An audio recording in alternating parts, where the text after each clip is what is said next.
So, Coach Val, I've already spoken to you a lot about this new passion project that I've started. Be it kind of like the blogging side to the social media aspect. This project is called Project Salus, and the entire point of it is to kind of explore the mental side behind sports and athletics. And I'm trying to interview sports psychologists and highlight some of the most practical tools that people can actually use in training and in their competitions. And I want to kind of learn from your experience and break some of that down today for the people who are like listening in and watching. So just to start out, I already know a little bit about you because I've worked with you in the past, but could you tell everybody a little bit about yourself and what it is that you do? Sure. My name is Val Whiting. I am a certified mental performance coach. I hold a master's degree in sport and performance psychology. I work with athletes in particular, mostly female athletes, to help them perform their best when it matters most. I'm also a former professional athlete. I played in the WNBA, and also played my college basketball at Stanford, where I was a part of two national championship teams, an All-American and left as Stanford's all-time leading scorer and rebounder and block shot in their history. When I was in the WNBA, I struggled with my mental game, and so I didn't have a lot of the tools to combat bouncing back from mistakes or performance anxiety. So I ended up spiraling to the point where I had to take the next season off for depression. So I do what I do now because I don't want athletes to go through what I went through when I was a player and to be at their best and have those tools to prevent them from going through what I went through. And honestly, I feel like I feel like the mental side of sports is often understated in terms of how important it is. Like people, I also, you already know, but I play badminton. And I feel like a lot of the training that we do at the gym is purely physical, and we don't do a lot of um when we're doing our physical exercises, it's stressed upon that we are doing it in order to keep our mental strength high. But some of those like more practical techniques, like the visualization techniques that I've been working on, aren't as stressed upon when you're working like in a training session. So I think that what you do is really, really important. And like the entire sphere of the mental side of athletics is like super understated. Like nobody really talks about it as much. So it's definitely something that's needed. So the next thing, you won a lot of championships across your career. You were saying that you played at Stanford and then you also played overseas, right? So what do you think was the hardest moment that you faced when you were a competitive athlete? And then what did that teach you going into kind of like your sports psychology career? Probably the hardest moment that I faced was when I didn't make the national team in 1995. That team was supposed to go on, we actually went on to win the gold medal in the Olympics.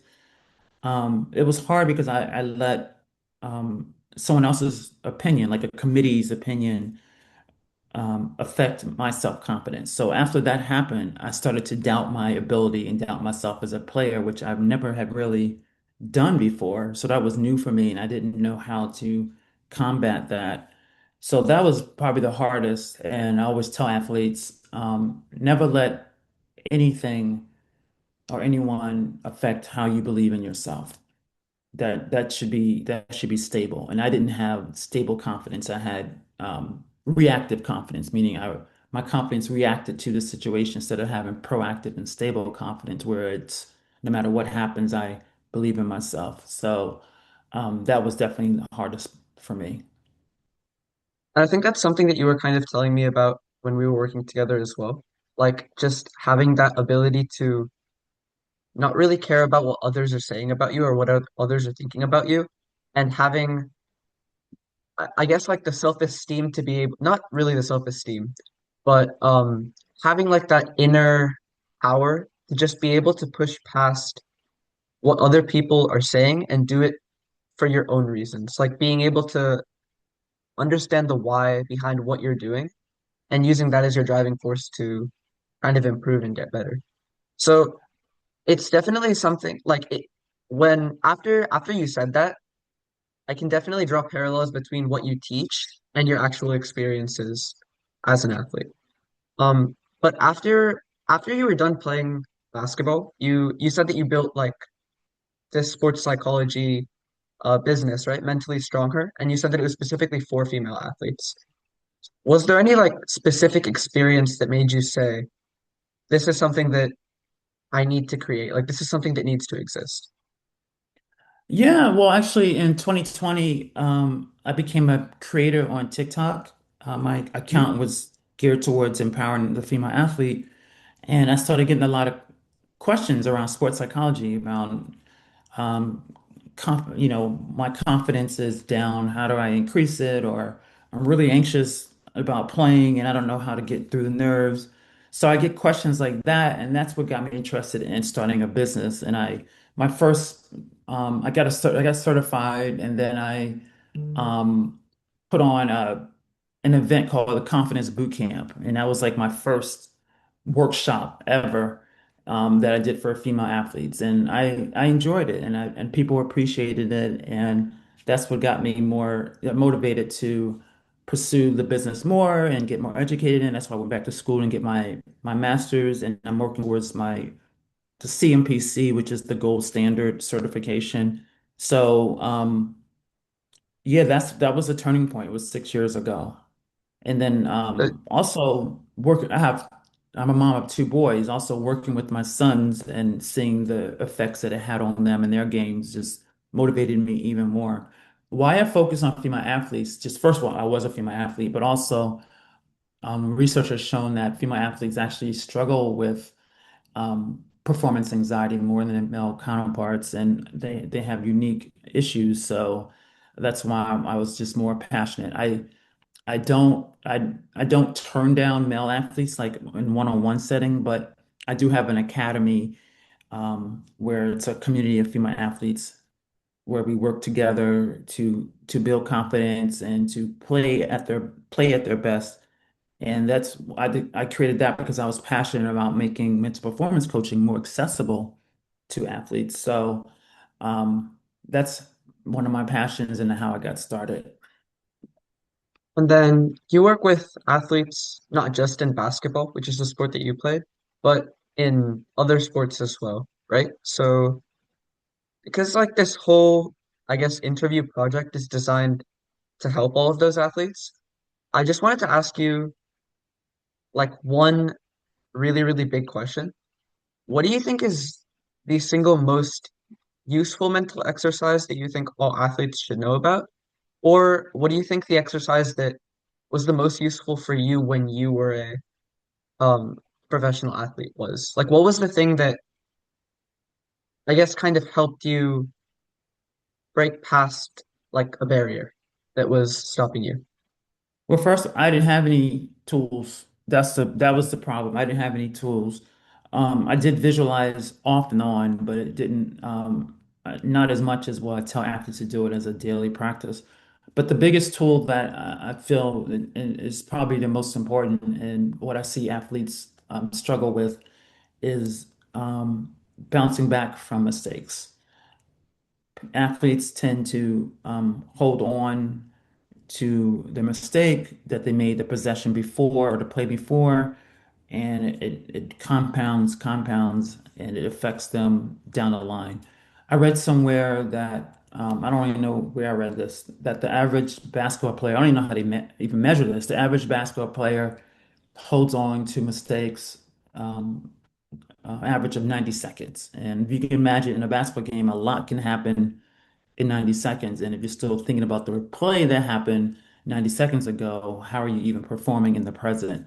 So that was the biggest thing that I found that I wish I had a mistake ritual. And it's the biggest thing that's been helping athletes is how to bounce back and be in the present and be like a goldfish where you forget everything that just happened and just focus on the here and now.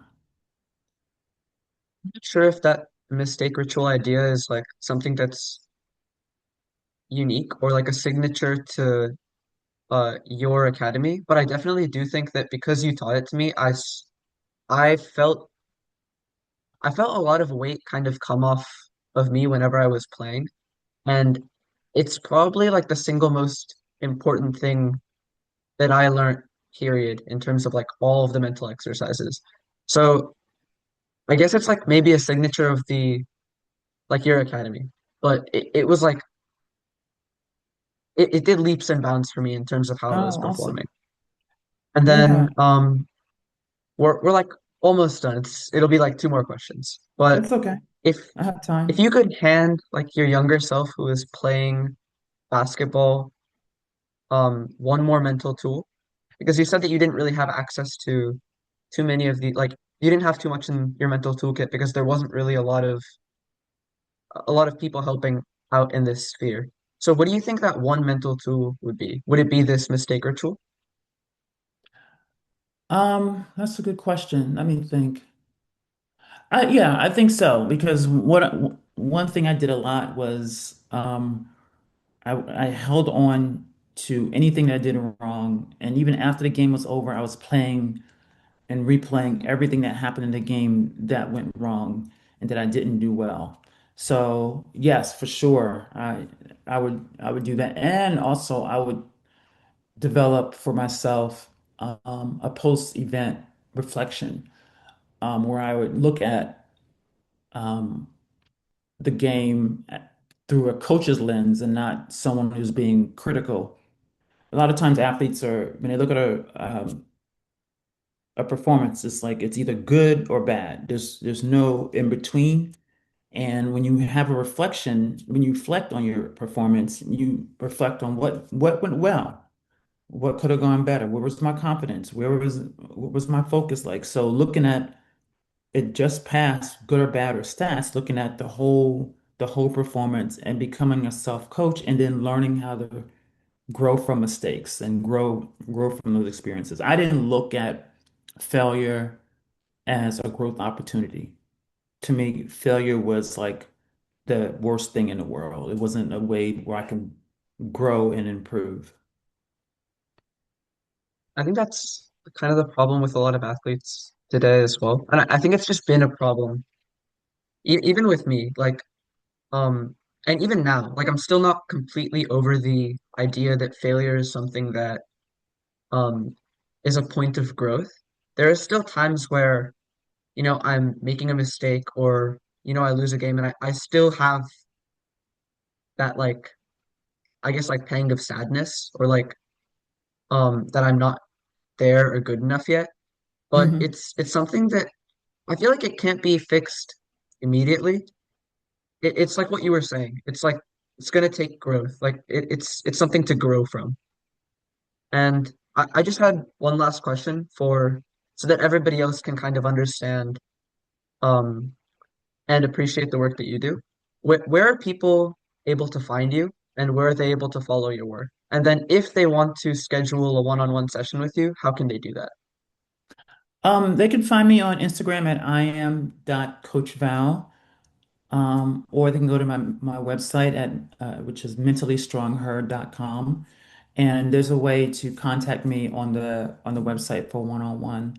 If they want to join my academy, they can, I don't, the link is so long, but they can go on the link in my bio and I give away a 7-day free trial for athletes that want to try it out to see if it works. And they get a playbook they can keep forever, even if they don't join, and a 7-day mental game plan so they can, at least in 7 days, improve. So I'm really excited about the academy because I just think it's a community where athletes can help each other, not just me coaching them, and they can learn from each other. And it's from ages 12. I think the oldest person I have is 25. Thank you so much, Coach Val. You're welcome. Thanks for having me. Thank you. See you. Bye.